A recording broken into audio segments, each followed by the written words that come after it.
Nabi pernah diberikan tawaran oleh Allah. Batha itu dataran, hamparan. Makkah, hamparan kota Makkah. Lahu zahaba, dirubah, diganti menjadi emas, hamparan emas. Nabi dikasih pilihan, mau enggak ya Rasulullah? Jadi dataran Makkah dirubah semuanya menjadi emas. Engkau bebas untuk memilikinya. Famakhtara dzalik. Nabi kita enggak milih itu. Wa qala li Sayyidina Umar, lalu beliau berkata kepada Sayyidina Umar, "Amma tarda ya Umar? Apa engkau enggak ridha wahai Umar? Antakuna lahumud dunya, Allah jadikan dunia milik mereka, walanal akhirah, dan untuk kita adalah akhirat." Ya, Sayyidina Umar waktu itu kan pernah komplain sama Nabi, ngelihat hidupnya Nabi itu kok susah. Nabi tidur di atas pelepah kurma begitu, sampai membekas di punggung suci beliau. Nangis Sayyidina Umar. Bukan karena Sayyidina Umar tuh demen dunia, enggak tega lihat Nabi. Nabi itu siapa? Beliau tuh paling mulianya manusia. Kalau ada orang yang paling pantas dihormati ya Nabi. Kalau ada orang yang paling pantas dapat kemewahan dunia ya Nabi gitu loh. Ibaratnya ya sangat layak mendapatkan kenikmatan. Tapi ternyata ngelihat kondisi Nabi, punggungnya tuh sampai berbekas-bekas begitu.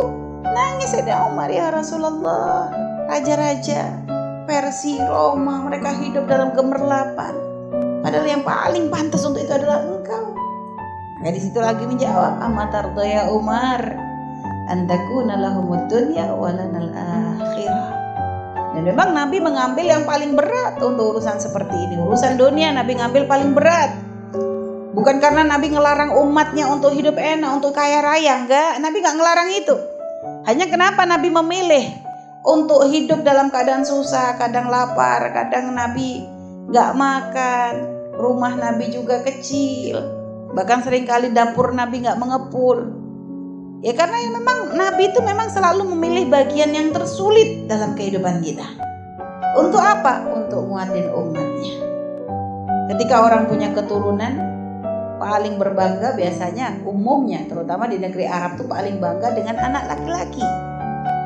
Tapi Nabi lihat, Nabi diberi ujian oleh Allah, anak laki-lakinya diambil semua, yang ada anak perempuannya. Tapi Nabi berbangga. Jadi ngambilnya tuh memang bagian-bagian yang sama orang gak enak tuh diambil oleh Nabi untuk muatin hati.